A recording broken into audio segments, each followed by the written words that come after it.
Hello, my friends. Hope you had a fantastic day or night wherever you are. This week, I'm back talking to TJ all about sales, cold outreach, and actually a misconception which some people have around cold outreach as a whole, which is, in most cases, is it a marketing activity or is it a sales activity or does it lead into one? So if this is something that you're really going to enjoy, stay tuned. I'll be passing on to the interview in just a moment. But if you could do me a favor and you are enjoying the content, I would love for you to subscribe so I can grace your inbox and grace your subscription feed with next week's episode as well. It's a really, really great episode. I filmed it yesterday, and it's going to be talking also all about marketing and how we rehumanize our content. So enjoy this call with TJ, and I'll see you ever so soon with some brand new content that will hopefully add value to you and your business in 2024. And I'll hand over to past me in different room, different office, different time to continue this wonderful conversation with TJ. So thank you very much for coming back and joining me, and I'll see you in just a moment's time.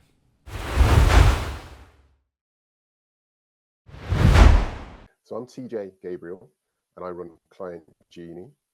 What we do is we help CEOs build simple outbound infrastructure so they can book sales calls and close more clients a lot easier than any other methods that they may be working through at the moment. Fantastic. I really appreciate the time, TJ. And I think there's so much, I guess, in some ways scared. Like people get really scared about cold. They get really nervous about the concept of doing direct sales or cold emailing. So, I mean, why don't we start there? I mean, why? Obviously, the goal here is to win more clients, right? Get more money, grow a business, etc. But how do we tackle that? Because I think a lot of people are firstly nervous about, never mind doing marketing and putting themselves out there and really warming up their audience to really, get to know them a bit more. In that regard, that takes time. But that's why they do that method, because it's slightly easier than what we're going to discuss today, which is this cold outreach of, hey, I know you don't know me, but I believe I can really help you move things forward, right? Which is the goal of cold, right? I mean, how would you advise, if you were going to give it advice, so to speak, would you advise someone starts with cold? Would I advise someone to start with cold? Yeah, should they, and if so, how would you advise they do actually go about, starting with cold outreach in that regard? Yeah. So I think when trying to build a business, if you're starting from scratch, it's good to use all the methods that you're able to use to test what works and what doesn't. Cold outreach is good, in my opinion, because you get really, really immediate feedback. You instantly get to find out whether you're talking to the right people, whether your service or your product is a good fit for the market that you're trying to reach out to. And if your messaging is on point, and then to take it a step further, once you have got your outbound dialed in, you can then use those same concepts of your messaging and your targeting and move on to things like paid ads.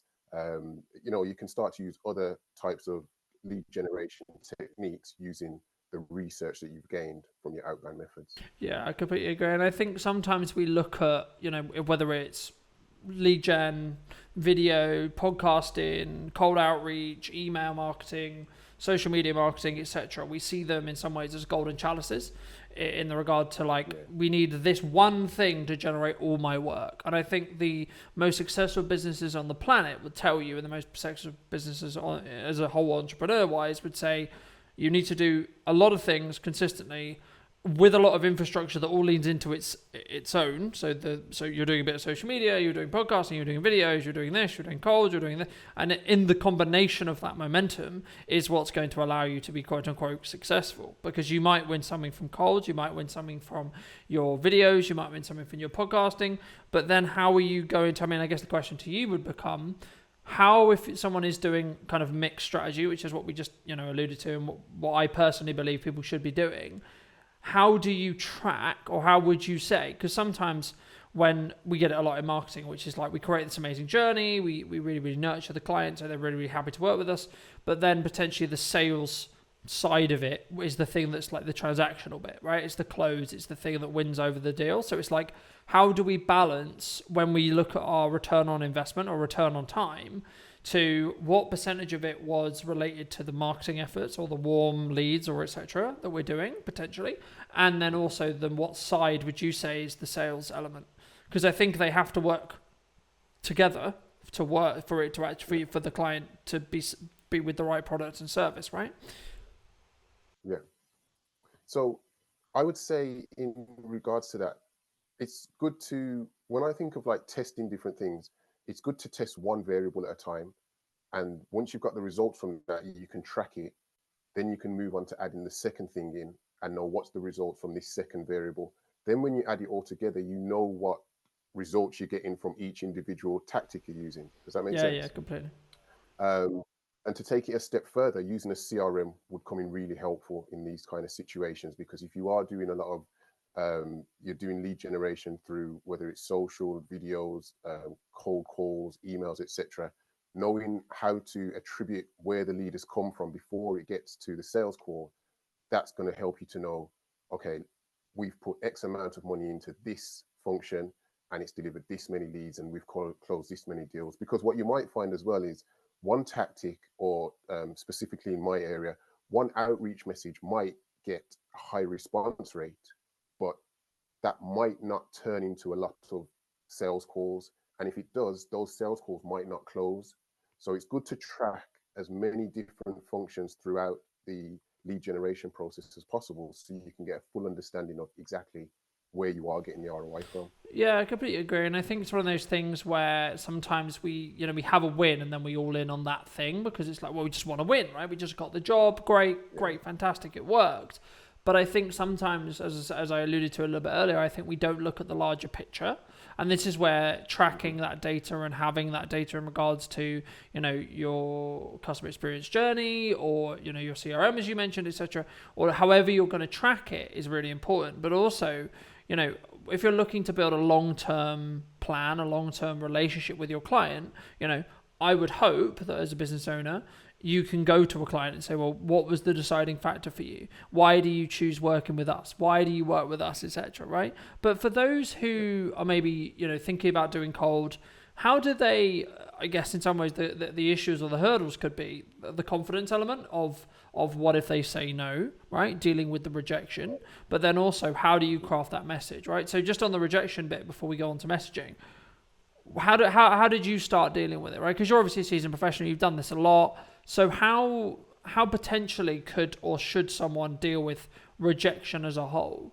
Because I think that's the key. Because if you can't do that, then there's no point talking about messaging. There's no point talking about how you can track it because you're not going to do it.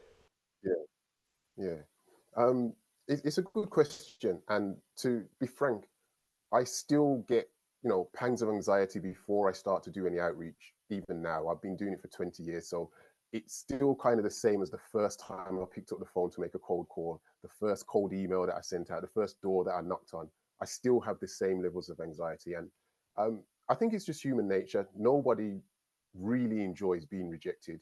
And doing outreach, you are putting yourself out there and saying to someone, this is what I've got. Are you interested? And they have the power to say, no, I'm not.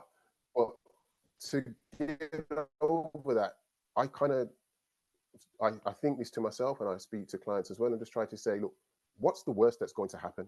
Like, no one's ever been killed because they've made a cold call or sent a cold email. Not that I know of. The worst that's going to happen is this person says, no, I'm not interested. And then you've got feedback. If you look at it from that kind of angle where every piece of outreach that you do either gets you a yes, which is what you want, or a no, and then if you can find out why that didn't work, then you've got feedback in order to help you get to the yes. You're never going to lose. Yeah, absolutely. I completely agree. And I think there's a lot of it that comes from this principle around, the tribal element in our head, which is like, if we got a no, we would potentially be extradited from the tribe and then likely die, right? Because we can't survive without the tribe. We're social creatures, etc., etc., etc. But I think it comes from that principle. And the best piece of advice I could give anyone when it comes to that overall is there a thing you can do repeatedly, and or is there a set of research you can do beforehand that makes it more likely, so you're stacking those odds in your favor, right? So instead of just randomly messaging people, it's not random. Cold shouldn't be random. Because otherwise you're just throwing stuff at a wall, and then you shouldn't be surprised when it doesn't work, because you're not going to your target demographic, right? You're not going to the person who hopefully is going to say, actually, yeah, Colton, a video would be great right now, actually. Thanks so much for this message. And, you know, this was a kind of increased my confidence a lot when I did it, because I've won half of my clients by doing this, right? Sending random messages or just sending little outreach emails and be like, hey, look, this is what we do. This is why we're good at doing it. This is some social proof of how good we are. You know, look, would you be open to having a 10-minute conversation about how we can potentially help you, right? And, you know, by no means does that mean I win it necessarily there, but should people treat it as a sales activity, cold, or should they treat it as a marketing one? Because personally, even when I reach out cold, I've actually, in most cases, done it as a way to start building that relationship. And yeah, sometimes I'll maybe make a deal, or like I'll make a small amount of money on that initial transaction. But what I'm really gaining is like, can I get a foot in the door here, right? Yeah. So another great question.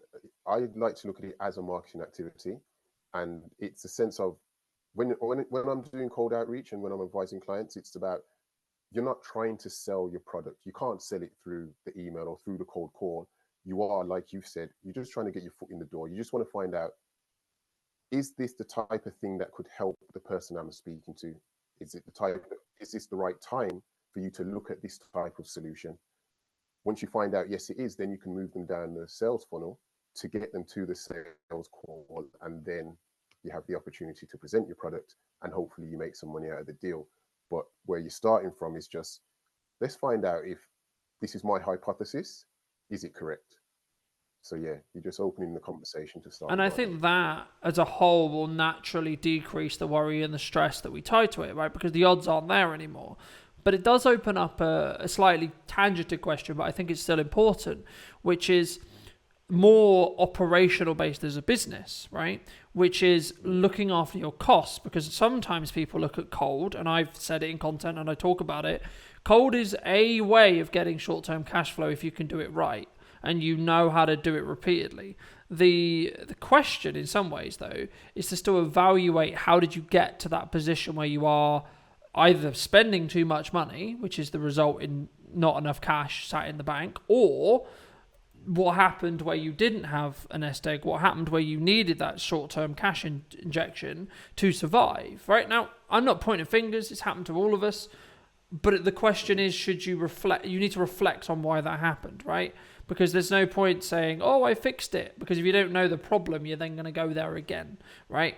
I mean, what would you say are the signs potentially that could lead a business owner down that road where they could, and or what tools can you use in your experience to fix that problem, predict that problem, create a solution to that problem before they're in this, I guess in some ways, really, really, really kind of sink or swim reality, I think would be fair to say, right? Yeah. So a lot of businesses tend to be in a cash flow crisis, plainly because, in my opinion, there isn't a consistent system to generate generate leads and generate new business. What often happens is a lot of people do a bit of networking, or they will do maybe some social media posting, or they'll get some referrals, and they'll get some business, and then they'll stop the activity that they were doing, which got them the business in the first place. And then once, if it's a one-time sale that's done, they have to go back to it. If it's a contract, once the contract is completed, they have to start to think about, right, where am I going to find the next lead? Where am I going to find the next sale? So implementing something that can be consistent helps you to avoid being in that issue in the first place. Um, Being able to have a system that is automated to either a larger degree or a whole degree takes away a lot of the strain of having a consistent lead generation process in place. Because if you have to manually send LinkedIn DMs or cold emails or do cold calling yourself, you don't often have enough time to actually do the operation side of the business, which means you're going to have to employ somebody to do that job for you. The benefit with the tech that's available now is you can automate a lot of these things. You can't automate cold calling. I don't think you can. Maybe with AI you probably can. As I say, as I record it, you can't, but give it 20 years, maybe, you know. It will be possible, yeah.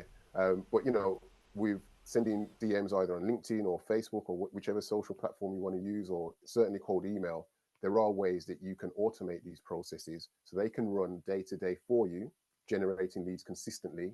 And then you carry on with the operation side or whichever part of the business you find most enjoyable to work with. And know that you've got leads coming through on a daily basis. And then it's about working the numbers. If you can get yourself into a situation where you can put X number of prospects into your system and know that you're going to have Y number of sales calls come out the other end on a weekly, monthly basis, that's exactly how you avoid the feast and famine of the lead generation process. I think that's of course a potential. You should do all of the things we're discussing here, right? But I think also there's an element of just it's really boring, but financial auditing, right? Of understanding, okay, I'm good for 3 months without a project. I'm good for 6 months without a project, etc. And I think it's not sexy, but because look, we love buying new cameras, we love buying new lenses, we love buying new tech, we love investing in a new website, we love doing all these things that are sexy, right? But the actual reality and nuts and bolts of running a business can go with your own personal finances, right? And making sure that your own personal finances are in order, but also your own business finances are in order, right? Because obviously as a business, we have both. And I think it's important sometimes that we, do you have subscriptions you're not using that you're still paying for? Are you potentially paying for a premises, a staff, etc. the way I either feel maybe you're not getting the value you could be getting, and or has their value been either timed out or obsoleted by a piece of technology, right? This is the conversation that we're having around AI, and a lot of the industry is having around AI at the moment, which is, people are going to lose their jobs because of AI. That is in the unfortunate reality of the world, yes. But this isn't new. Technology, as a whole, put people out of work. It also created a load of jobs, right? So I guess in some ways you could follow the mindset and you could follow the principle around AI of the world is over and we're all going to lose our jobs, right? Or you could say, okay, how do we use AI-accelerated things? Because the genie's out of the bottle. I was watching a video this morning that was talking about that, and it's not going to go anywhere. We either use it to continue to become more profitable and become more useful businesses, or value-centric businesses, whatever that means for you, or we get killed by it. That's the two options. And I think, and I do want to talk to you a little bit about messaging, so we'll go there in a minute, but I think that's an important part. And the reason why I mention it here is because you can use AI in a lot of the processes and a lot of the systems we're talking about here. You can use it in your cold outreach. You can use it to do research. You can use it to in some ways, split test what is possible. So those emails that you're going to do split tests on, so you're going to be like, this outreach is about this thing and it's going to go to these people and I think it could win there. Okay, but where does that email come from? A way to do it could be sit and write it yourself, sure. Or you could use ChatGPT or another form of AI to help you write it, right? Especially if you're dyslexic. That's going to limit time, limit energy, but also give you a shit ton of options. In the same time it would take me to write one, I can write 15 and take the bits I like from each, right? I mean, just quickly on AI, how do you see AI changing your world? Is it something to be worried about? Is it something we should leverage? Like, how do you see it changing things? So it's quite a difficult one. It's hard to predict, really. It already has started changing things.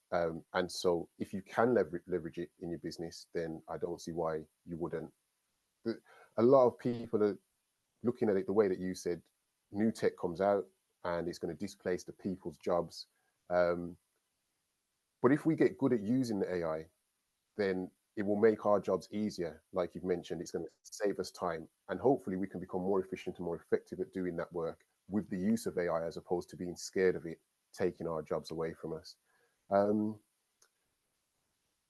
I don't use AI too much at the moment. I've used ChatGPT in terms of trying to write cold emails. The results when I've tested it were not better than the ones that I had written myself, but I do use it in terms of research. So what I'll do is I'll give it a scenario, an example of a person who I want it to be. So I'll take the ideal client profile of who I want to target, upload all that into the ChatGPT and say, imagine you are this type of person and these are your goals for your 2024, etc. In regards to lead generation, what are the major pain points or whatever the services that I'm trying to sell? I'll try to ask ChatGPT to give me the pain points of the person that we're trying to sell to, and you see how I can use those in the outreach campaign. Because I think that's the important element, right? And that's why I alluded to it about it being a tool. Because I think, look, not the case whether you do it through warm, email, video, backflips, signboards, whatever you want to do. We're trying to gain attention of our target audience to then say, hey, look, I can fix your pain point, and this is why you should hire me to do that. That's what we're doing in a nutshell, right? And I think sometimes we get a little bit too bogged down in the principle of how to do it rather than doing it. Because it's easy to theorize, it's not very easy to execute, because execution will then potentially result in, I'm going to get rejected. I'm going to get told no. It's very easy to say, yeah, I'm going to go to the bar and ask that girl out, for example, right? But then actually doing it is a different thing, right? And it's the same in business, right?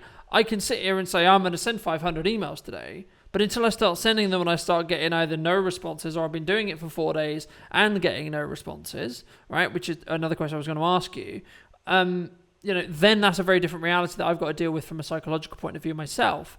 But what should someone do, right? So let's say, sure, Colton, sure, TJ, great, fantastic, right? I'm going to start doing some research. I'm going to start doing some cold outreach. I've done, a week, but I'm not really getting any results. I'm not really getting even any emails back or any messages back, or I'm being left on scene, or, people are not being very receptive on the phone. What's the issue? Because at that point you should see an issue, right? Yeah, I mean, there could be so many issues, God. That's like a massive question. So first of all, it depends on which method that you're using. If you're cold calling and you're not getting any responses, then you need to look at your opening, your script, your tone of voice. But even taking it right back, are you talking to the right people? So have you gone through the process of defining exactly who it is that your service is going to be perfect for?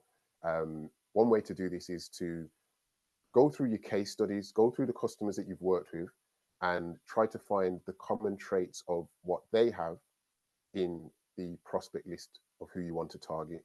So let's say you've done some work in video editing, and you've been working with accountants, and it was the managing director or the lead accountant within the firm who you've talked with. Then you might want to look at trying to get a list of the lead accountants of the same size in the same geography location as who you've worked with in the past, knowing that they're probably going to have the same type of pain points. So that's a good place to start with. That will be your list. And then again, looking at, like you said, speaking to people about why it is they did business with you, what was the problem that they were trying to solve. If you can get that information from your existing clients and then use that as your outreach message, you've got a good chance of getting your foot in the door and getting a conversation started. Because if they are of the same type, they're the same industry, they're in the same location, same seniority, they are possibly going to have the same type of pain points. So if you can start your conversations using that, you're probably going to, as I said, get your foot in the door. But really, to drill down into why they're not getting responses, it's such a wide field. It could be anything. You mentioned like sending 500 emails, doing it for 4 days and not getting any results. Yes, that's possible. That might happen. At that point, if you've got everything else set up, so let's say it's cold email, if you've got your system set up, you've got your delivery on point, you know your emails are landing, but you're not getting responses, then you need to change the angles that you're reaching out with. You need to change your messaging. Yeah, there's so many different things that you could try to fix. No, of course. I mean, and this is where experts come in, and this is where coaching is a thing, right? And because then you can go into specific detail on a specific set of pain points for that person. But something which I did and started building my career, and why I've never strayed away from doing cold, is I literally did that. When I refer to sending 500 emails a day, I did that for a long time. And manually, right? Because this was before this was just what I call doing the grunt work, doing the shit work. Right now, this was before AI. This was multiple years. This was nearly 7 years ago. So this is a very long time ago where there wasn't the tools that we have access to now. Right? We didn't have a chatbot that could create emails. It didn't exist. It wasn't a thing. Right? There wasn't necessarily I guess an opening as so much people are kind of used to cold, and they're more open to having a cold conversation with someone they don't know about something that's potentially valuable for their business, if you get the things we've discussed in this episode about right. But I think the important element is just asking yourself seriously, how seriously do you want it? How much work are you willing to put in? And then how much data are you willing to gather to then change, right? Because if it's not working, there's no point doing it over and over and over again, expecting a different result. But the important element is to say, right, day one, I did this set of emails. I didn't get this response. Okay, change the email. Day two, did this number and I got this reaction, whatever that reaction was, so on, until eventually you build it to a point where you know what that is. But something else to just throw in here that I thought about while you were talking, which was if you needed, and you do have clients, right? Because I don't think everyone necessarily is going to be in the point of zero. You might have some clients, and you might come up with a gram slam offer or an offer that's really appealing for that client. But instead of directly selling it to them, start the conversation by saying, hey, by the way, we're offering a new service. Hey, by the way, we've got a new deal, etc., etc. And, I would love to get some feedback, or I'd love to hear if there's anyone that you know, and kind of more ask for the referral as a way to vet or a way to check, is this how valuable we think the offer is? Because we put a load of time and energy, we put all this effort into it, so of course we're going to think it's valuable. But there's a difference between what the market consumer really gives a shit about. Because I can say that video is a good idea until other people, social proof-wise, in the market show me, prove to me, and say it's a good idea, it's not a good idea. Because it's just an idea I've come up in my head. In the same way you can say cold's a good idea, but unless other people are getting results that aren't you, or aren't the people who are selling cold, then it's, you know what I mean? That there's not, you need that disconnect to get that social proof. But I think, as we said originally, I think the main takeaway, if people were going to take something away from this, is don't rely just on cold. Do it as a part of your overarching strategy to generate leads, generate conversation, generate work for you, sure. But also be very aware of, you need to still do the content, you need to still do this, you need to still do the cold outreach, paid ads, etc., whatever you're going to do. And the key is to be consistent with them, because that's what, in my opinion, is going to allow you to get through whatever economic challenge you seem to be facing at the time, whether that's this current reality or another reality in the future, or just you made a miscalculation and now you're fucked on cash flow for the end of the month, for example, right? But for those people who, are tuning that message, who, for a starting point, where do people start? What should it be? Hey, how are you? Just roughly, because it's very nuanced, I know, but roughly, is there a template? Is there a hey, XYZ, then this that people could use? There are templates that you can use, but they will work in some situations and not in others. And so it comes back to testing. If you look at everything as an experiment, then you'll find the answer eventually. You just may not start out with it. So there's some campaigns that I've set up, and we've got great results straight out the gate. We've got the messaging right, we've got the targeting right, and it was brilliant. And there were others, it just flopped immediately. But as long as we just look at it as, right, that didn't work, what can we change to see what kind of result we're going to get next? And you keep looking at through the lens of it's just an experiment, you'll be able to find out very quickly what does work. To go back to the answer of a template, I think the shorter the email, the better. You want to make it as short as possible while getting in the important things. So removing the politeness, such as, I hope this email finds you well. Removing the personalization, I use it in air quotes, such as, oh, hey, I saw that you went to this college or this university. Those type of things are taking up space in the email and they're not adding any value. So being able to just translate your offer of your service to a prospect in a couple of sentences, 3 to 4 sentences, is going to get you much better results than having to really expand in, like going 4 or 5 paragraphs and talking about how long you've been in business.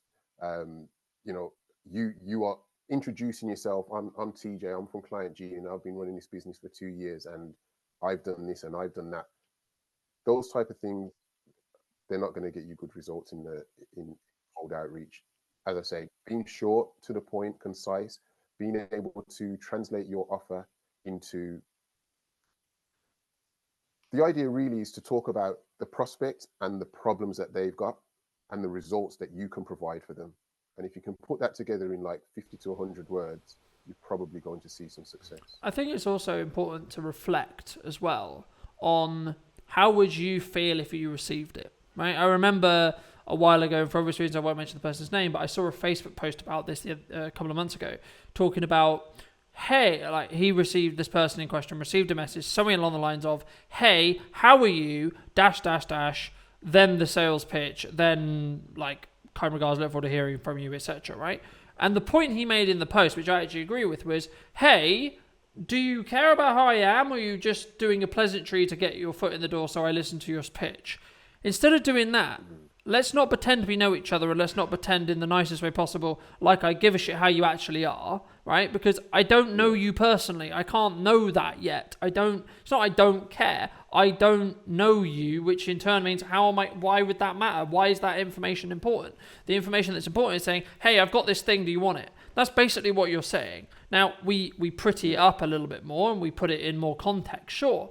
But that's the crux. And then I think there should be a conversation, in my opinion anyway, around people who, to an extent it's message etiquette, but that's a weird way of saying it, because it's more about understanding what is the play as a business for you sending that message. Is it A, say, hey, look, I could be valuable to you. This is what I sell. Cool. Option 1. Option B, hey, how are you? I would love to build a long-term relationship to see how we can collaborate. Though not the same, they both might result in work, but one is a mid-long-term strategy where you don't care about the actual return on the time investment in the short term because you're not looking for it to generate you money. And the other one is, hey, I need you to buy this thing because I'm in a position, or this is the strategy I'm using to generate money, right? And I think there needs to be a disparity between the two when we're having message etiquette as a whole, because I think sometimes, and again, it's heavily nuanced, right? So if you kind of know people, perhaps you should say, hey, how are you? Do you have a chance to jump on a call? But then you should change the approach because you know the person. It's like, for example, in 6 months when me and TJ have built a better relationship than we currently have, because this is the second time me and TJ have spoken, right? I can talk to him very differently than I can now because we have that context, we have that rapport, we have that understanding. In the same way, people I've known for 5 years in business, I can phone up in a time of need and say, hey, look, I'll be really honest with you, right now I'm fucked, right? If there's anything you could do to help, that would be fantastic. Now, that doesn't necessarily mean it's them paying you a bill, right? Or them giving you a job. It could be them ringing around and seeing, hey, who can I put you in touch with? Hey, did you know that Colton's offering this deal right now? And actually, I think it'd be really valuable for your business right now. I would recommend you have a conversation with him, right? Or things like that. It doesn't always have to be direct, but I think that's the context we sometimes don't give it, and we sometimes think we have to be pleasant because it makes the uncomfortableness of doing a sales pitch in a DM or reaching out or doing cold easier, right? I think, would you say that's why? Because I've seen it so many times. It's like, hey, how are you? You don't really care though. I think it's a force of habit. I think it's just, everybody's done it for so long and everybody just does it without really questioning. It's just put in there, that's my opinion on it anyway. And I've found that I'm getting responses and my clients are getting responses without including those type of things. And as I say, the length of the email is quite important. If I feel you're wasting space on things which aren't delivering value within the email, you might, by the time they finish reading the sentence, they might have been distracted by the kid and then they put the phone down and they never go back to reading the email again. But that's not to say that there isn't a place for it. As you said, there's situations where you might have some type of relationship with the person, or there may even be industries where it is kind of expected for you to approach them in that way. It may work in some cases and not in others. Like you said, it is very much. Again, like everything, right? When we do content, we have to an extent, grossly generalize, right? Wrongly or rightly, we have to. But the principle, the reality is, okay, maybe we shouldn't hear, right? So there is always going to be that 1%. There is always going to be that nuance, sure. But in most cases, you potentially shouldn't. And something which I think is really important for the audience to consider is, again, what's the value that you're trying to add to the person, right? Because they don't owe you a response, right? Even some people who you know don't technically owe you a response. Now, again, you could go down the yardstick or go down the understanding of like, well, what does that say? Being left on scene is a response to an extent, right? It does add the value, and especially in like established relationships where it's not cold, where you've known them for years, or friendships, etc. What does that tell you? I mean, I guess a larger question is like, how would you react in a business context or in a personal context to a reality that's not what you thought it would be? So let's say, for example, your friend of 4 years, 5 years leaves you on scene out of the blue. Is that something that you, and the same with the business context, right? Because I think we sometimes take it personally, going, oh my God, did I do something wrong? Oh my God. Or we'll go at it from the, you know. You may have done something wrong, or they may have been busy. So they saw the message, meant to respond, and didn't get around to it. Or they saw the message and thought, I can't be bothered with this. I'm not interested. So there's many different reasons why you wouldn't get a response. And there's two ways to find out. You can wait and see if they do eventually respond, or you can follow up. In a business sense, I mean, in a personal relationship as well, I guess you should do it too. But following up is my go-to. I have found that sometimes it takes 2, 3, 4, sometimes more messages before somebody actually comes back to you and says, oh, hey, look, I was really busy. I was bogged down with X, Y, and Z. I didn't mean to blank you, but yes, I'm really interested. And if you don't send the follow-up message, you won't find out. As long as you're polite, you're not just saying, oh, did you see this? Did you see this? Bumping this up to your inbox. If I'm following up with a prospect, I'm following up to provide more value. I'm not just saying, hey, look, did you see this? Can we get on a call? I'm going to follow up and say, hey, look, there's this article on XYZ that I think you might find interesting. Take a look. That's the point where you're going to get people to, if they are interested, but they were busy, then they will take the time to respond back to you. And, at that point, they might actually feel, no, I didn't respond because I didn't want to, but I can see that you're not going to give up. So please leave me alone. Yeah. And I think sometimes, I mean, there's kind of two things I'll say there. Like, number one, it's a value-based ad sometimes, right? It gives you the context of are you and that person's values aligned, right? For me personally, that says a lot, especially if it's in personal context. In a business context, I think, I've sent messages multiple times. It's like, hey, just follow it up on the above. Look, if you're not interested, it's cool. Let me know. As you say, people are busy. It's not necessarily sits in their priority window. But I think that a lot of the time we struggle to be honest, especially when we're like, look, dude, I don't want your shit, right? And I think sometimes socially it works the other way, and I think that's why people sometimes stir away from cold, right? Because to an extent, there's this social expectation of an answer, regardless of how good it may or may not make us feel. But I think that sometimes we don't then do it because of that reason, right? We're worried about the no, sure, etc. Or we're worried about putting the pressure on the other person, right? To be like, oh, it's your turn to message me now. But the question I would say, or the question I would ask the audience to consider, especially in a personal relationship, is what priority does that message or that reality or that person hold you in that regard, right? Now, of course, in person is in 95% jumping on a call, jumping on a Zoom, whatever, is in 95% of the cases probably going to be easier, better, and more effective use of energy and time than sending an email. And 95% of the time when I send DMs or messages, especially business-wise, it's to organize a call. It's very rarely to do anything else, Because I personally find it's easier just to hash anything out you need to on a call. You could do that a lot quicker and easier than you can with a client otherwise, right? Especially if there's been like a miscommunication or a misunderstanding or like an issue on a video, whatever your service is, right? Where there's an issue, right? Where there's a pain point and that you can fix.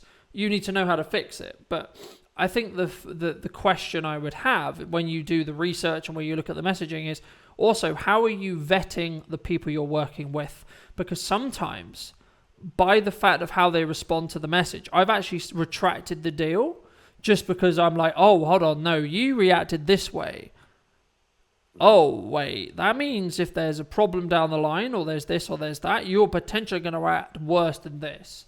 Do I really want to act that? Do I want to work with someone like that? I mean, what's your view on that? Is it because in some ways I think we can use cold as a kind of pre-vetted sales call system as well, right? Yeah, because we are prospecting and trying to get somebody to become our customer, but we've got our criteria as well of the type of people that we want to work with.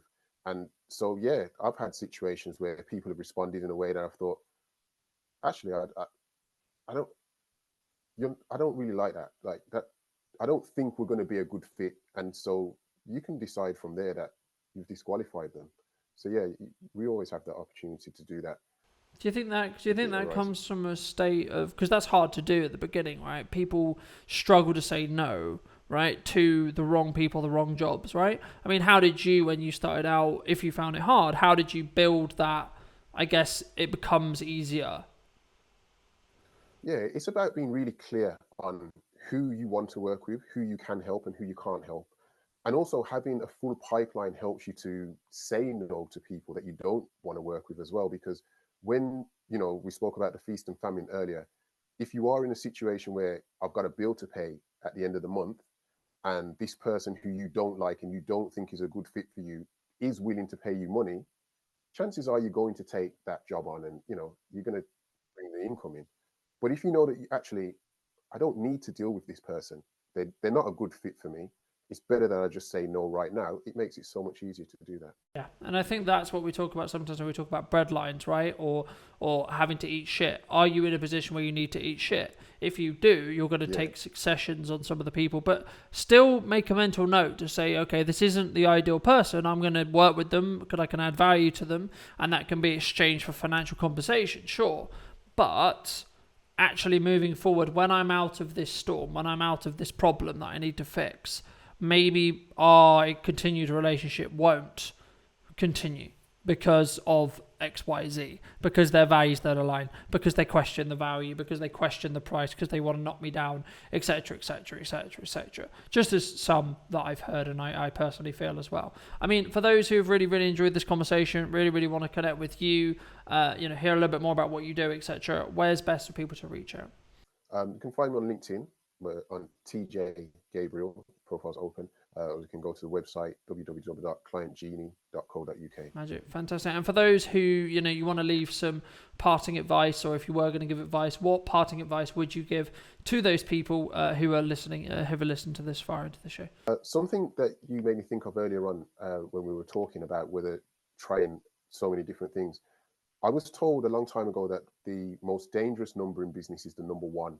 If you've only got one client, if you've only got one method of generating new business, you're going to be in trouble at some point, because if that one client disappears, you're out of luck. If you've got one method of generating business, let's say it's LinkedIn outreach, and LinkedIn changed their decision making on sending cold emails, you're going to have a problem. So yes, having a client generation system that isn't reliant on one method, but has many different legs to it, is going to put you in a great position in order to build a successful business. Thank you so much for joining me, ladies and gents. I hope you took value from this podcast conversation with TJ. Thank you so much to him for coming on, and I'll be back next week to showcase this wonderful interview I did about all rehumanizing your content. So I'll be out next week. Thank you ever so much for coming back and joining me. If you're new to the channel, why not be subscribed so you do not miss that episode, and I'll see you very, very soon.